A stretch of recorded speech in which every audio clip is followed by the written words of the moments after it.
नमस्कार, मैं हूं प्रियंका और आप देख रहे हैं कर्मभूमि टीवी।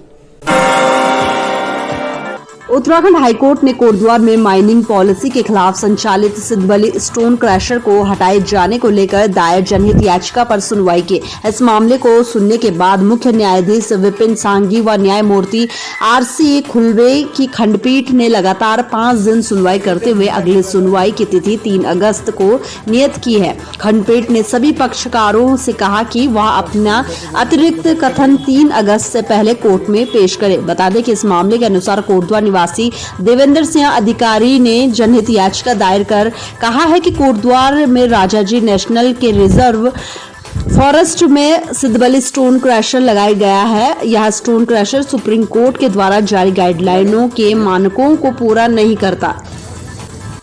नमस्कार दोस्तों, कर्मभूमि टीवी में आपका स्वागत है। आज हम खड़े हैं सिद्धबली स्टोन क्रशर पर, जो विवादों से इसका नाता रहा है। और अगर मैं बात करूं हाई कोर्ट नैनीताल की, उत्तराखंड हाई कोर्ट नैनीताल की, तो एक अधिकारी देवेंद्र अधिकारी नाम के व्यक्ति ने इसके खिलाफ एक पिटीशन दायर करी थी, जिसमें कि हाई कोर्ट ने 3 अगस्त को फैसला देने की बात कही है। और उस दिन इस स्टोन क्रशर के बारे में फैसला होगा कि ये बंद होगा या चलेगा। बहुत सारे विवादों से स्टोन क्रशर का नाता रहा है, अवैध रूप से काम होने की बात कही गई और देवेंद्र अधिकारी ने इस पर कई सारे सवालिया निशान खड़े करे हैं कि ये स्टोन क्रशर अवैध रूप से चल रहा है और उसने उन मानकों को पूरा नहीं किया है जिन मानकों को लेकर स्टोन क्रशर चलाना चाहिए। चलिए हम अब बात करेंगे देवेंद्र अधिकारी जी से, उनसे ही मुलाकात करके बात का जायजा लेंगे किस तरह का विवाद है। नमस्कार दोस्तों, अब हम पहुंचे हैं देवेंद्र अधिकारी जी के पास, जिन्होंने हाई नैनीताल में पिटीशन डाली थी सिद्धबली स्टोन क्रशर के खिलाफ। 2020 में ये पिटीशन डाली गई थी। कई सारे अवैध निर्माण को लेकर, अवैध काम को लेकर और मानकों को पूरा न करने को लेकर ये पिटीशन डाली गई थी।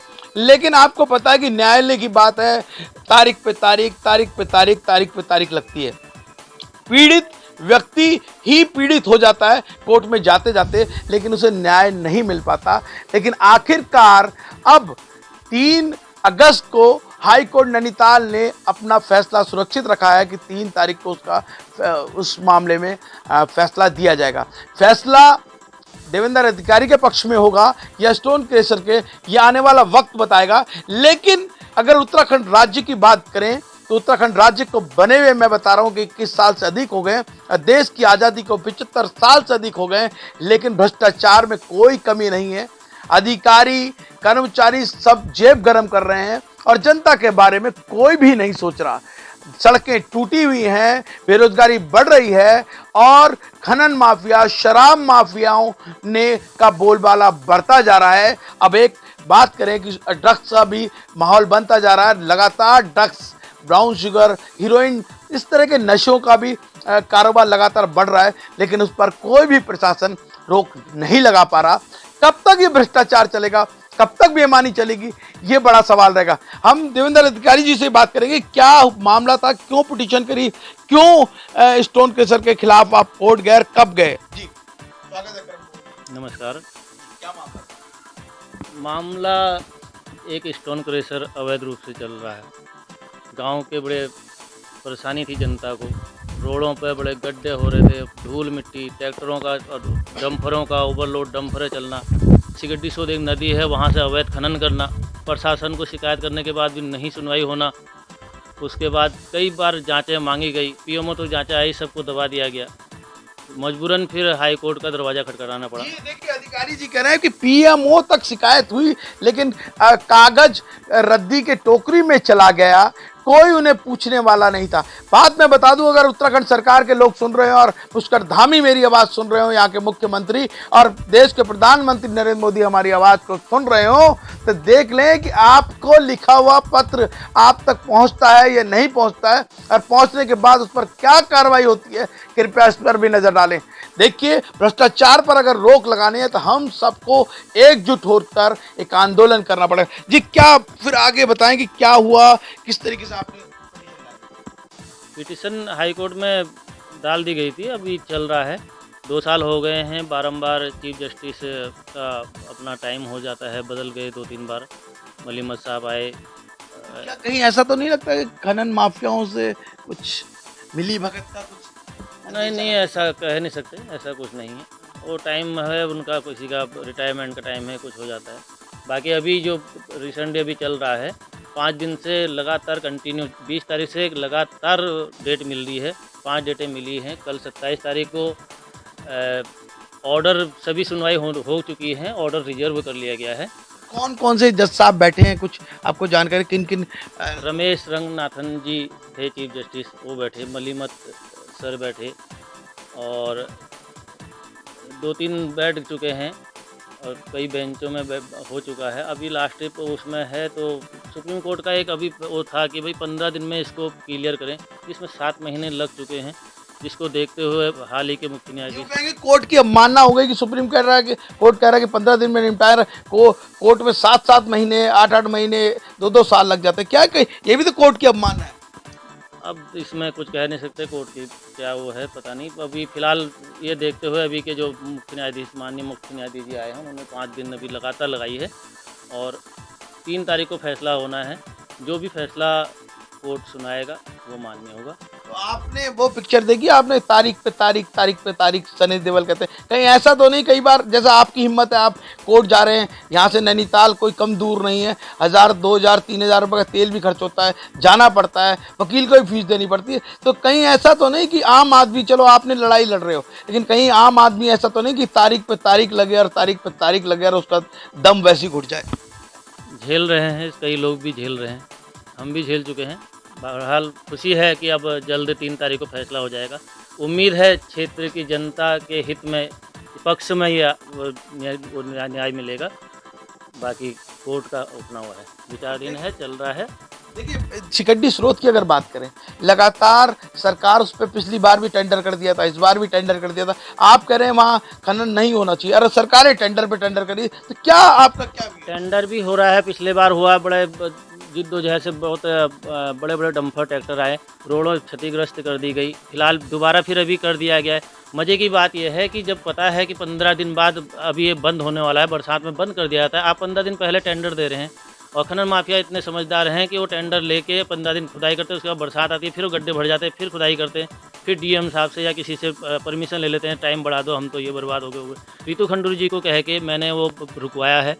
बरसात तक उन्होंने मुझे भरोसा दिलाया है कि बरसात तक अभी कोई टेंडर का हो भी गया है तो कोई खनन नहीं होगा, और होगा भी तो उसके बाद जांच की जाएगी कि नदी क्या चैनलाइज के लायक है या नहीं है। मैंने उनको गड्ढे दिखा दिए गए हैं, बहुत वो है, प्रशासन को बता दिया। वन विभाग राजस्व पर थोपता है, राजस्व वन विभाग पर थोप रहा है कि इसकी ये पता नहीं। सीमांकन की बात की, सीमांकन अभी तक नहीं हो पाया। एसडीएम साहब को बोल दिया, डीएम साहब को बता दिया गया है कि भाई सीमांकन हमने करो, इसके हमने सुरक्षा दीवार की एक प्रस्ताव रखा है। कई लोगों ने मिलकर एक सुरक्षा दीवार, पीएमओ तक गई है, राज्यपाल तक गई है, महोदय जी के पास गई है। आप खनन माफियाओं के खिलाफ इतनी लड़ाई लड़ रहे हैं, आपको डर नहीं लगता कहीं गोली वोली लग जाए, कहीं कहीं काम हो जाए आपका है? बोल दिया गया है, एक आध बार धमकी दे दी गई है, कुछ नहीं, पर ये धमकी देते रहते हैं। कई केसें चल रहे हैं, झूठे मुकदमे दर्ज हैं, यहाँ तक कि SC ST तक भी मुकदमा है, 14 दिन जेल भी जाके आए हैं। ये कोशिश की है इन्होंने, कामयाब अभी तक फिलहाल नहीं हो पाए पूर्ण रूप से। मतलब आपको दबाने के लिए झूठे मुकदमे भी झूठे मुकदमे ही, सारे झूठे मुकदमे हैं, FIR कर दी जाती है। प्रशासन भी लिप्त हो सकता है क्योंकि उन्हीं की सुनता है। जहाँ पैसे देगा, मैं FIR लिखाता हूँ कि ये आदमी धमकी देता है, प्रशासन उसको, पुलिस प्रशासन उसको 107-16 कर देती है, उन पर कार्रवाई नहीं करती और 107-16 कर देती, दोनों जने लड़ते रहो। देखिए, मैं बात करूं कि उत्तराखंड राज्य के बने हुए इतने साल हो गए, ब्यूरोक्रेसी इतना हावी है, नेता इतने कमजोर और लाचार सामने होते हैं कि कोई भी सुनने को कोई राजी नहीं है। और खनन माफियाओं, शराब माफियाओं की अगर बात करें, ड्रग्स माफियाओं की या जंगल माफियाओं की अगर बात करें, तो वो जेबें गरम करते रहते हैं। पुलिस तो चाहती है कि विवाद हो जिससे उनको पैसे मिलें, या फिर और अधिकारी जो डीएम है या एसडीएम है, सबको महीना जाता है, हर हफ्ते के पैसे जाते हैं। ऐसे में जिस तरह से अवैध खनन या अदर चीजें कैसे रोक पाएंगे, ये बड़ा सवाल रहेगा। लेकिन उत्तराखंड राज्य बनाने के लिए हमने एक लड़ाई लड़ी थी, एक लड़ाई हमें इसको संवारने के लिए लड़नी पड़ेगी, ये भी रहेगा। और आपको हार नहीं माननी है। देखिए लोग लड़ रहे हैं, बहुत सारे लोग हैं, जैसे मैं मुजीब नैथानी का जिक्र करूं, मुजीब नैथानी लगातार हाई कोर्ट सुप्रीम कोर्ट में लड़ते रहते हैं अतिक्रमण के खिलाफ, और सारी पिटीशन है PIL है दायर करी है। लेकिन धीरे धीरे धीरे धीरे हमारे देश की प्रणाली ऐसी बहुत स्लो मोशन में चलती है। लेकिन आपको हिम्मत हारने की जरूरत नहीं है, माफियाओं के खिलाफ लड़ने की जरूरत है। और ऐसा नहीं है, देखिए आप लड़ेंगे तो 100% जीत भी होगी, आप लड़ेंगे ही नहीं तो जीतेंगे कैसे, ये भी सवाल होगा। ये जिस तरीके से प्रशासनिक है, SDM है, DM है, खनन वनन में सब ऊपर से नीचे तक आपको पैसा जाता है, तो ऐसे में जीत पाना बहुत मुश्किल होता है। मुझे लगता है न्यायपालिका पे जरूर है, न्यायपालिका पर भरोसा है, उसी पे है। बाकी लोकल प्रशासन तो कह नहीं सकते, इनकी जेब की कठपुतली बन के रह गई है, जहाँ तक उम्मीद है। जेब गरम क्या कहते हैं, कठपुतली बन के रह गई है, अब औरों की सुनेगी नहीं। अभी आप देख रहे हैं बरसातें बंद है, रोज रात को दिन में ये रोडों पे अभी ट्रैक्टर चल रहे हैं, ओवरलोड ट्रैक्टर चल रहे हैं सुबह शाम। और ये रोडों पे देखेंगे आपकी कहीं ये पानी के पाइप फूट गए हैं, कहीं ये मलबा पड़ा हुआ है, लोगों को गिरने का खतरा है। पर कोई प्रशासन, पुलिस प्रशासन कहाँ है ये नहीं देखने में आ रहा कि ओवरलोड, एक बाइक वाले को दिखा देंगे कि आप हेलमेट नहीं पहना है, आपके कागज़ कहाँ हैं, ओवरलोड डंपरें नहीं दिखाई देती उनको। बड़ा चंबे की बात है। चलिए देखिए, ओवरलोड डंपर नहीं दिख रहे, हेलमेट दिख रहा है। हेलमेट पहनना चाहिए, हम ये नहीं कहते कि हेलमेट नहीं पहनना चाहिए, अपनी सुरक्षा का ध्यान रखना चाहिए, कार में सीट बेल्ट भी लगानी चाहिए। लेकिन ओवरलोड डंपरों नहीं दिखते, ना ही परिवहन विभाग को दिखते हैं, ना पुलिस को दिखते हैं, ना किसी प्रशासनिक अधिकारी को दिखते हैं। ये बड़ा अचंभा करने की बात है। मैं आपको बताऊं कि कोटद्वार के अंदर जो डंपर चल रहे हैं, जो ओवरलोड डंपर चल रहे हैं, उनकी बॉडी भी 2-2, 3-3 फुट ऊपर उठा दी गई है, उसमें वेल्डिंग करके ऊपर तक, जबकि वो मानकों के खिलाफ है। सड़कें टूट रही हैं उसकी वजह से। कई सारे ऐसे हादसे हुए हैं कि डंपर से लोग कुचले गए हैं।